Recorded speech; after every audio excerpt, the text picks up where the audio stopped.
E aí? Hoje a gente vai mergulhar em duas das forças mais poderosas e, ao mesmo tempo, invisíveis das nossas vidas: a sorte e o risco. Vamos usar um material incrível para entender como esses irmãos gêmeos acabam moldando o sucesso e o fracasso de jeitos que a gente quase nunca para pensar. Para começar, essa frase do professor Scott Galloway já diz tudo, né?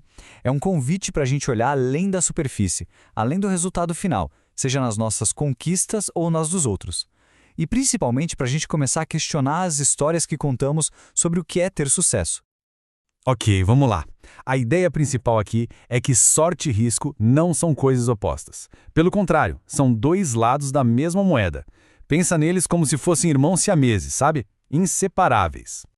A real é que o mundo é complexo demais. É impossível que 100% das nossas ações determinem 100% dos nossos resultados. É aí que a sorte e o risco entram na jogada. E a regra é bem simples. Se alguém aceita que a sorte teve um papel num resultado bom, essa mesma pessoa precisa aceitar que o risco tem um papel num resultado ruim.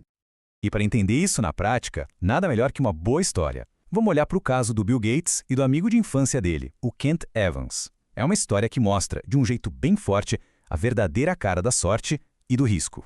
A história do Bill Gates começa aqui. Pensa só, em 1968, ter acesso a um computador no colégio era algo de outro mundo. Mas, graças a um professor que teve uma visão à frente do seu tempo, a escola Lakeside conseguiu alugar um computador e isso deu aos alunos de lá uma oportunidade que era, assim, extraordinariamente rara. Mas quão rara era essa oportunidade? A chance era de, literalmente, 1 em 1 milhão. 1 em 1 milhão. O Bill Gates não era só inteligente e esforçado. Ele foi o beneficiário de um golpe de sorte estatístico absurdo, que colocou ele no lugar certo, na hora certa. Só que o Gates não estava sozinho nessa. Tinha o Kent Evans, tão brilhante quanto ele, tão focado quanto ele e com a mesmíssima ambição. Eles eram parceiros, sabe? Sonhavam juntos em dominar o mundo da tecnologia. O Kent era, em tudo, um igual ao Gates. E aqui que a história dá uma virada trágica. Porque o irmão da sorte, o risco, aparece com a mesmíssima força estatística. A chance de um adolescente morrer num acidente de montanhismo também era de mais ou menos 1 em 1 milhão. E foi exatamente esse o lado da moeda que o Kent Evans vivenciou. A história deles é a imagem perfeita disso. Mesma paixão, mesma ambição, mesma capacidade, mas uma força com a mesma magnitude, 1 em 1 milhão, agiu em direções completamente opostas. Um experimentou a sorte na sua forma mais pura, o outro, o risco na sua forma mais cruel. E essa é a grande lição dessa história. O sucesso que a gente vê é só uma parte da equação. Para cada história de sucesso extremo, existe uma de fracasso extremo escondida, muitas vezes ditada por forças que estão totalmente fora do nosso controle.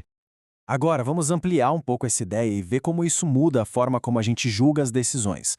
A verdade é que a linha que separa uma atitude ousada de uma imprudente é fina, bem fina. Pensa no Cornelius Vanderbilt, o cara que construiu um império de ferrovias. Os conselheiros dele avisaram que o que ele estava fazendo era ilegal. E a resposta dele foi essa aí, super desafiadora. Ele simplesmente ignorou as leis e teve um sucesso estrondoso. E aí fica a pergunta, né? Como a gente julga isso? É muito fácil olhar para trás e chamar de visão algo que na prática desrespeitou a lei. A história poderia ter sido bem diferente. Ele poderia ter acabado na cadeia, com a empresa falida. A sorte de não ter sido pego foi, sem dúvida, um fator fundamental. Um exemplo mais recente deixa isso ainda mais claro. Mark Zuckerberg é chamado de gênio por ter recusado a oferta do Yahoo. Já o Yahoo foi duramente criticado por ter recusado uma oferta da Microsoft. A decisão foi a mesma, né? Recusar uma venda bilionária. Mas o resultado e a sorte é que determinaram a narrativa de cada um. No final das contas, é quase impossível julgar a qualidade de uma decisão no calor do momento. É o resultado, que é sempre influenciado pela sorte ou pelo risco, que acaba definindo a história que vai ser contada depois. Certo. Então, o que a gente faz com tudo isso? Como podemos usar esse conhecimento no nosso dia a dia? Vamos ver um novo jeito de pensar sobre as coisas. E ninguém melhor para resumir o perigo de ignorar a sorte do que o próprio Bill Gates. Essa frase é um alerta. Quando o sucesso vem, é muito fácil esquecer o papel que o acaso teve naquilo e começar a achar que a gente é invencível. Então, como aplicar isso? A proposta é a seguinte: em vez de focar nos casos extremos, como os bilionários, é melhor estudar padrões amplos, que se repetem. Isso leva a gente a ter mais cuidado ao julgar os outros e a nós mesmos, o que, naturalmente, gera mais humildade quando as coisas dão certo e mais compaixão quando dão errado. Por exemplo, tentar ser o próximo Warren Buffett é, na verdade, uma aposta na sorte.